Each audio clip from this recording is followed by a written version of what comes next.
কবরে মানুষকে জীবিত করলে এটা কোরআনের খেলাফ হয়ে যায়। কোরআনে আল্লাহ বলছেন যে মৃত্যুর পরে তোমাকে হাসর ময়দানে তোলা হবে, আল্লাহর সামনে বিচারের জন্য নিয়ে যাওয়া হবে। কিন্তু মৃত্যুর পরে হাসর, এর মাঝখানে আরেকবার জীবিত করা হবে, এর কোনো প্রমাণ কোরআনে নেই।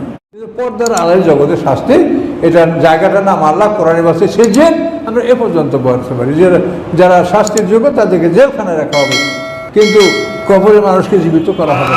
হাদিসের অপব্যাখ্যা।